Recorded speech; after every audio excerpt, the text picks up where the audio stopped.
Okay. There's no doubt about that. So, I want to talk a little bit about kind of aversion and then where it all fits in with deeper Dharma teachings. And first, to honor everyone that's come here, to honor you all, because within that your allure to come here, you might say, the drive to understand and awaken in your own self is so much beauty. You know, there's so much love and kindness in that, whatever way it shows itself. So I just want to really honor that and welcome it. It's so welcome. And within the teachings, there's a beautiful way that Dharma talks were always invited from right from the very start, from the moment that the Buddha started teaching. And some of you all know this, when it was he received an invitation from the god Brahma Sahampati. He'd woken up and he thought, no one is going to understand this stuff. And it's, it would be just tiresome and vexatious to teach this, annoying. And this god Brahma Sahampati came to him. So that was the first. So even after awakening, the Buddha had aversion. It would be tiresome and vexatious to teach. That was aversion, right? But then Brahma Sahampati came to him and said, the doors to the deathless are open for those who have ears. Beautiful. Let those who can hear demonstrate their faith, act upon their faith, and they enter those doorways with veneration, leaving ill will behind.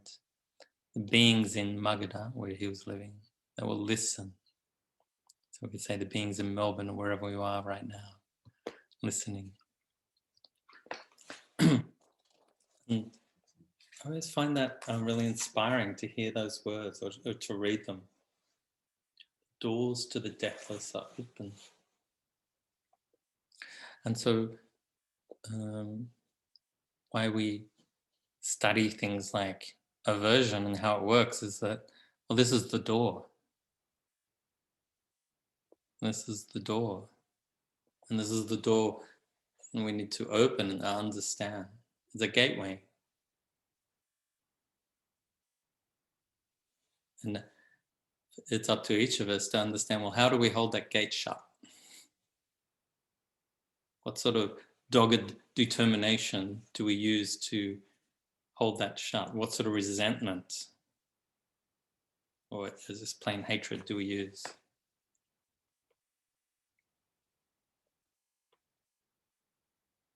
So there's a beautiful quote from Virginia Satir, great therapist. In her own way, is talking to this. She said, well, when people come to see me, I don't ask them if they want to change. I assume they do. I don't tell them what's wrong with them or what they ought to do. I just offer my hand literally and metaphorically. If I can convey to the person that I'm trustworthy, then we can move and go to the scary places. So they were talking about a therapist in her relationship with the people who are coming to her. And you might have noticed in the meditation instructions is exactly what we need to do with ourselves. Offer our hand. Offer our hand. Form this relationship, this right relationship that helps that door not to be, pushed open, but for it to just fall open. For the doorway to soften and kind of like just disappear. one of those things. Then going further, this is from the Psychotherapy Network, as some of you may know this magazine. He's talking about another therapist there, Salvador Minuchin, who was a family therapist, and how he used certain methods. And one of them was described like this. He said, so in one classic demonstration, Salvador Minuchin was working with an impoverished single mother who couldn't control her defiant 8-year-old. After spending some time with the two, Minuchin asked the boy to stand up, saying, "I'm still trying to figure out what makes you so powerful." The boy stood up, grinning, and after complimenting him on how strong and healthy he looked, Minuchin asked the mother to stand up as well. As she towered over her small child, Minuchin asked, "Where did you get the idea that he was so powerful? He's a healthy boy, but look, he's just a kid. He's a little kid who has somehow convinced you that he is much older than he really is." It was, I learned later, this is the guy speaking here, one of Minuchin's favorite gambits. But as I watched it unfold, I was stunned by both the power and the sweetness of the moment. Both mother and son were smiling, basking in the attention they were receiving, coming more fully alive as if renewed by the prospect of order being restored in the family. Interesting, huh? And I think one of the things we can take, of course, is the family sort of dynamics there that they're talking to, but also that when we go inside, how much power do we give to those mind states inside that they don't have? How do we empower them in a way that is actually just locking in our suffering?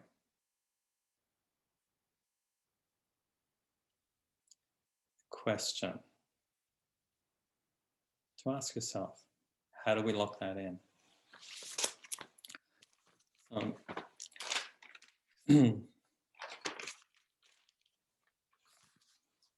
Speaking about the formative nature of these mind states, there was another therapist, Dusty Miller, who was a survivor of child abuse herself. She said that the ripples that flow outward from every traumatic event don't have to sink us or assign us as a single identity. Really important, this bit. Victim describes a specific moment in time, not a permanent self-definition. This is a comforting aspect of the impermanence that transforms every emotional state. Let me say that again. Victim describes a specific moment in time, not a permanent self-definition.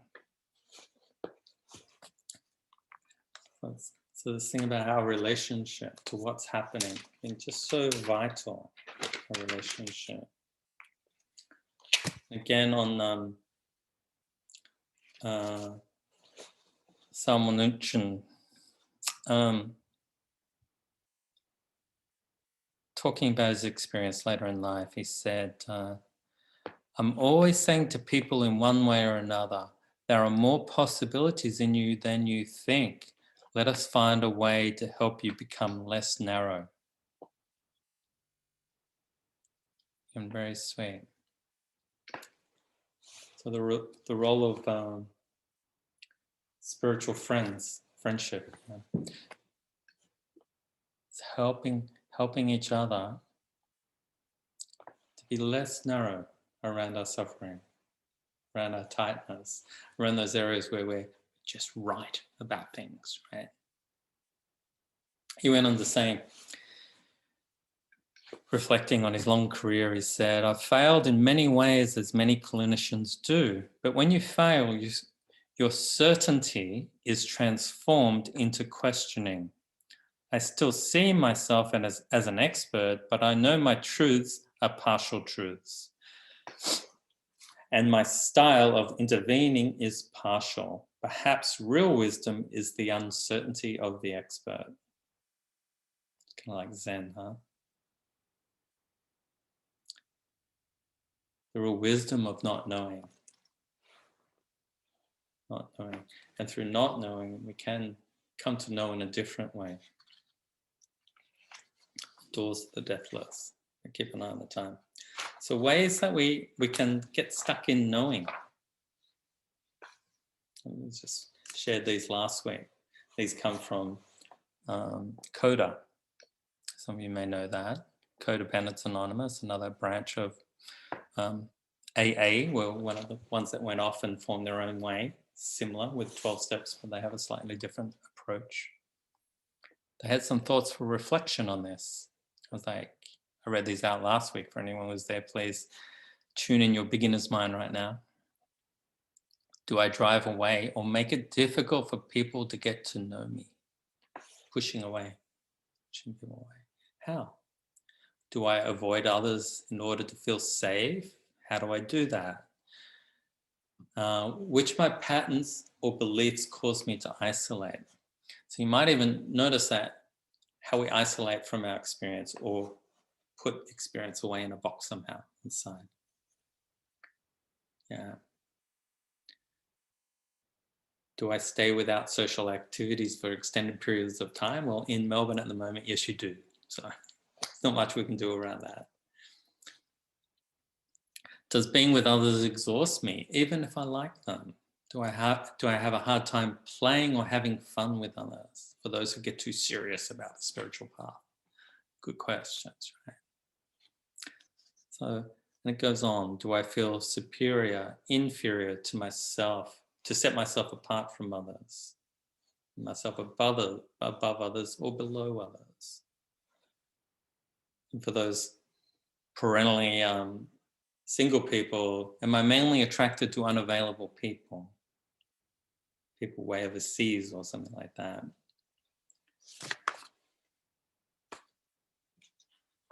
So these are questions we can ask about, how does that doorway to the deathless get shut off?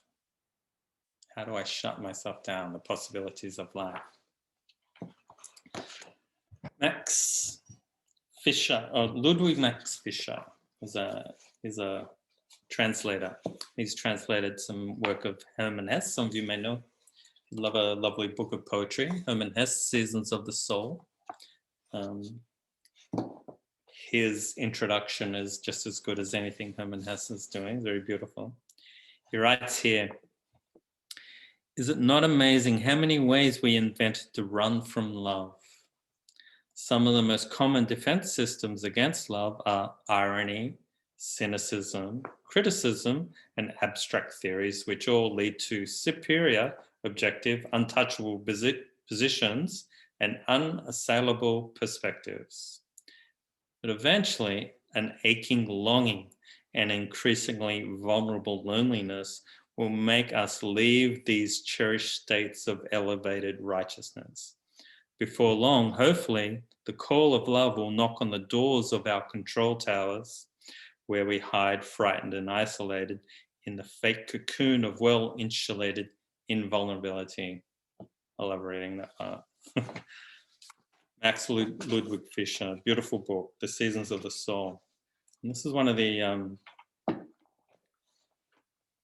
poems called Confession. This is Hermann Hesse poem. The games of glamour and glitter I have played with gusto. Let others have goals and ambitions. For me, living is enough. Whatever has moved me has all become a symbol. I always feel the power of this moment, the presence of boundless oneness in life.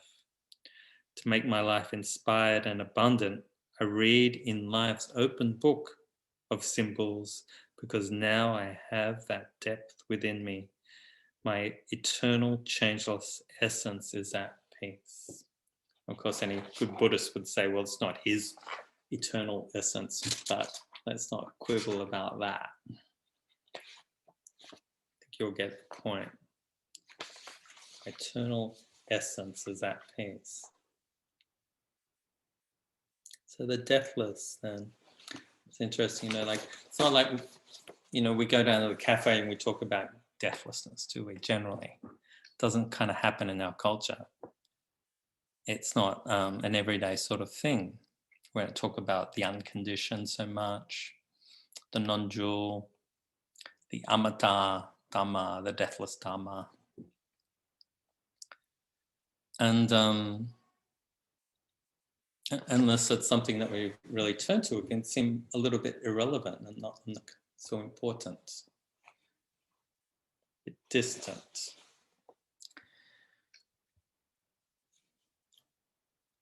But I would like to try and give you a few things to consider here about how important this is. It's not like we need a magic code to access this in our life. But simply put, you can think of before we die, before we're born, and after we die, there's something there before we come into life, something afterwards. What is that?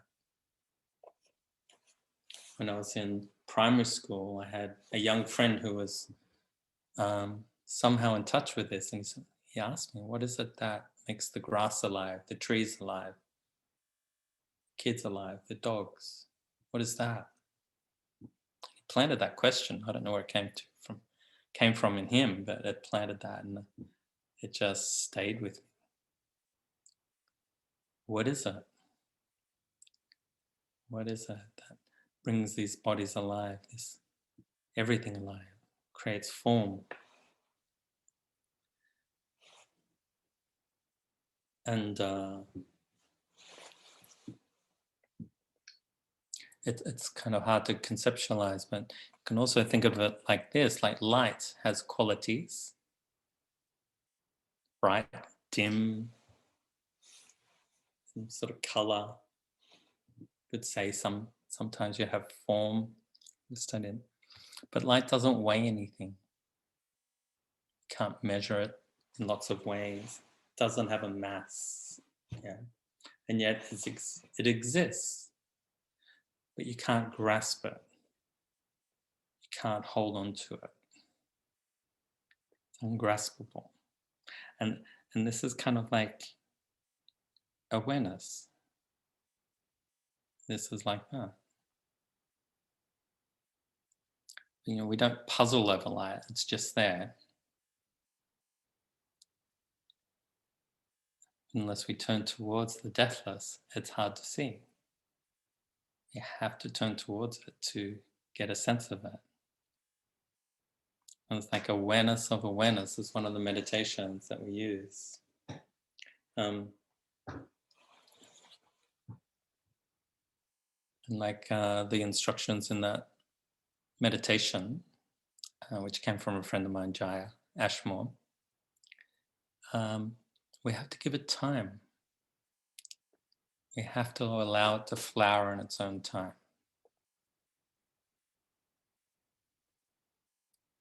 We have to trust something other than the old pattern for things to change. And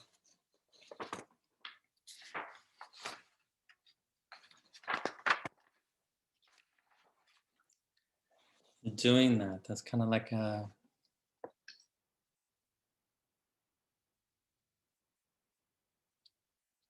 this magical process where that awareness inside of us starts to disengage from those things inside, from the mind states.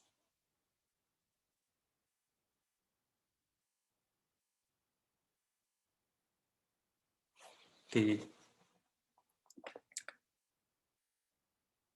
we use inquiry for that disengagement, you might say. Questions like,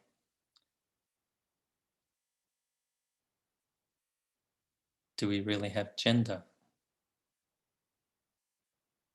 What is it that's genderless? So timber, for instance, doesn't have a gender, nor the carpet, right? But the same with the qualities in our body. calcium, water, skin. Does, their hair have gender? Yeah.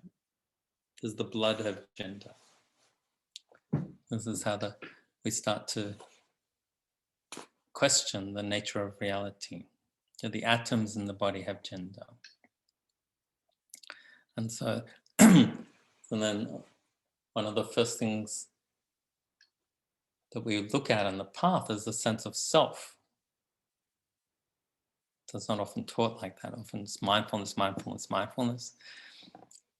But actually in a lot of monasteries, it's a sense of self that they start looking at right from the start. And the ability to sort of really question self-view. Sakaya Ditti is called, like self-view.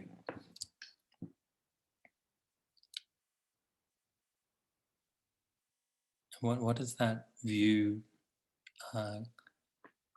based upon, that view? We start looking at how we use that word self, we can see, well, which part of the body, like I was saying before, are we calling ourselves? Is it the hair, the skin? Classic ones: hair, skin, nails, usually external things. To start questioning this: am I this skin? Am I the nail? Yeah. And on and on we go. And the classic teaching is how actually if we look closely at things, we're made up of all these different parts, these different bones, flesh, miraculously made up of all these different things. There's not one thing we can say is ourself. So at one level you might say that would be almost like the end of the path. But in classical teachings, it's right at the start. Asking ourselves. We do that by this investigation. Who is it that's experiencing the pain? We might have gone into in the guided meditation. Who is it that's pushing things away? And that who is it that judges? Who is it that criticizes? We turn the mind towards these part of ourselves that is that we're often relating from.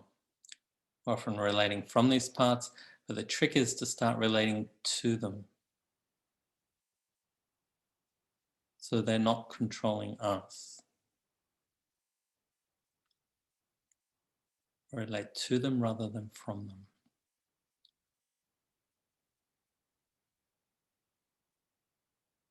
Start to see, well, is that a permanent thing? Is it fixed? Is it always the same? Is that the same thing? Like when I go to sleep, is it still there? When I wake up in the morning, is it the same me that wakes up? The body's changed in that time. When I look in the mirror in the morning, it's like, well, I'll know that when you look up, who's there this morning, right? What sort of bags under the eyes? We look a bit different almost every day, huh?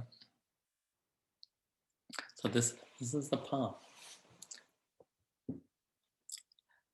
Gently pulling apart this sense of self. So that's why the aversion then, that's why we're looking at it. We're actually deconstructing aversion is to see if that's not there, what's there? If I'm not pushing things away, judging them, criticizing them, putting them down, or running away, what happens inside? What's my experience?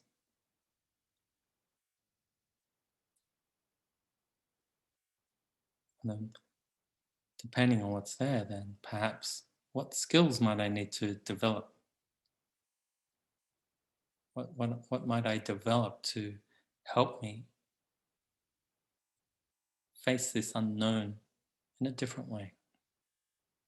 What love, that Max Ludwig Fisher says, what love can I open to inside to help oil this process of awareness?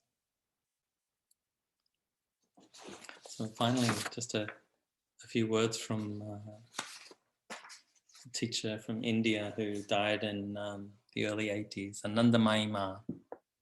He was talking about this process of training the mind.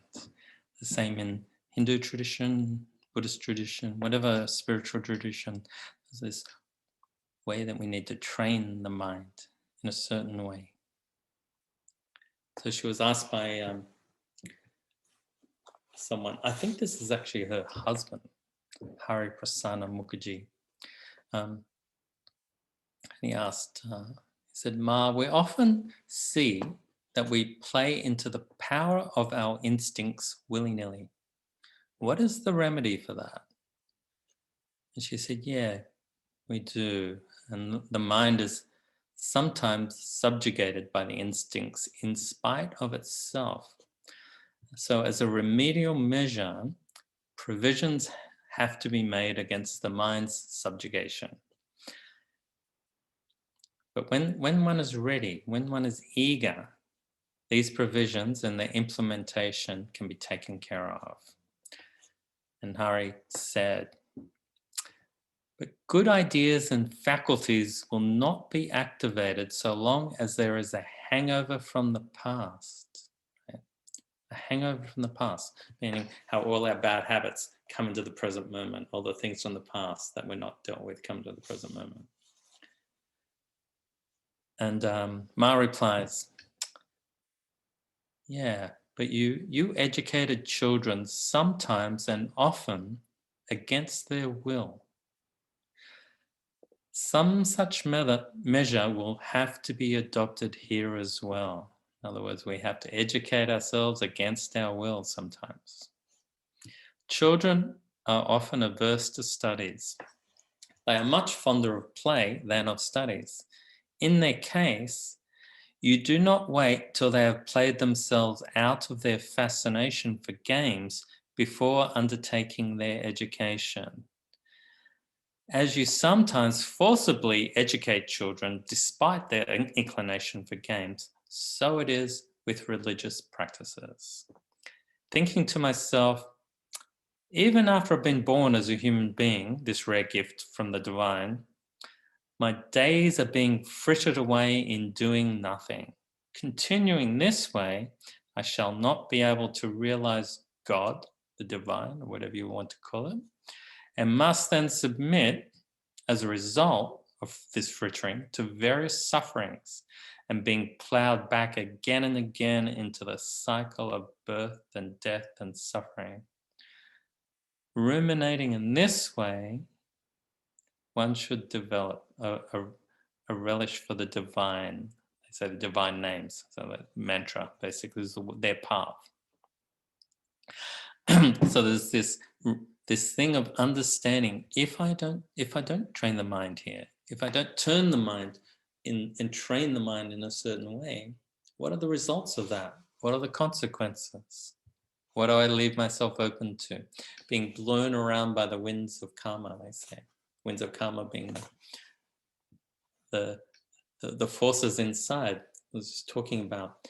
So rather than being pushed by aversion, by our habits of aversion and criticism and judgment, we're actually turning towards those things rather than being driven by them. So she goes on here, all people aim at joy and peace, but perfect peace cannot be acquired from any worldly objects. The mind is flitting restlessly from one object to another. That too is a bid for attaining joy and peace. The mind is in pursuit of worldly objects such as money, respect, fame, and the like in the hope of obtaining joy and peace. But these imperfect bits of joy cannot make it happy. They cannot make the mind happy. The mind wants perfect joy. Now, I think we all know that at some level. We have little bits and pieces trying to get some bit of joy, but it's just not quite right. It's not quite enough, isn't it?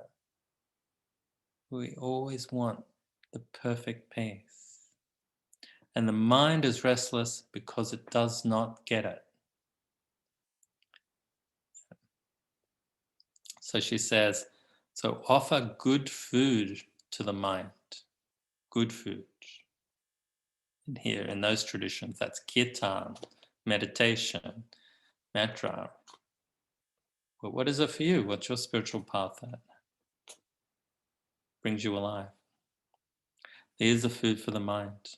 Whatever else is offered to the mind will not appease it. For these things, these worldly objects, having the property of keeping up the wants indefinitely.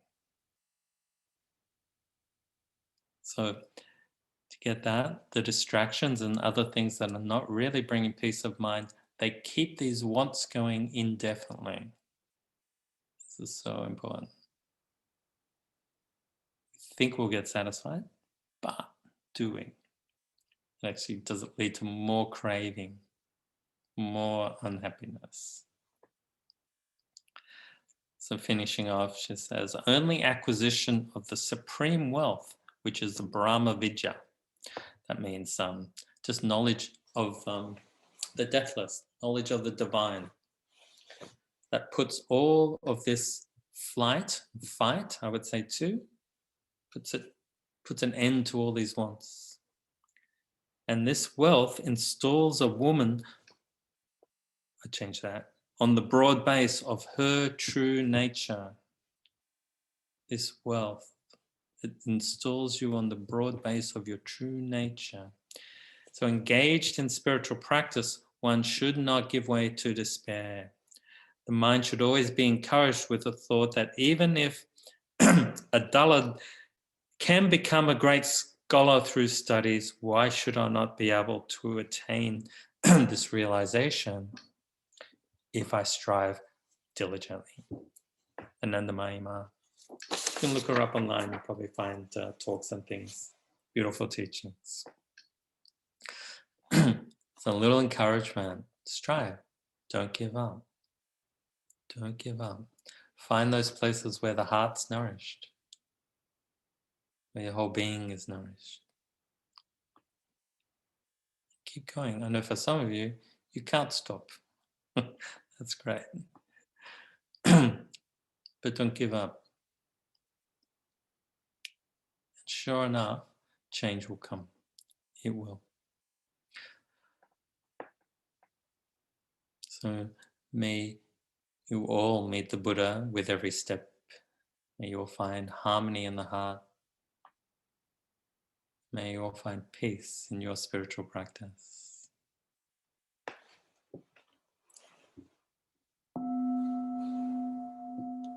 Thank you, everyone. Go well tonight. I think, Katrina, you have a couple of words. Is that right?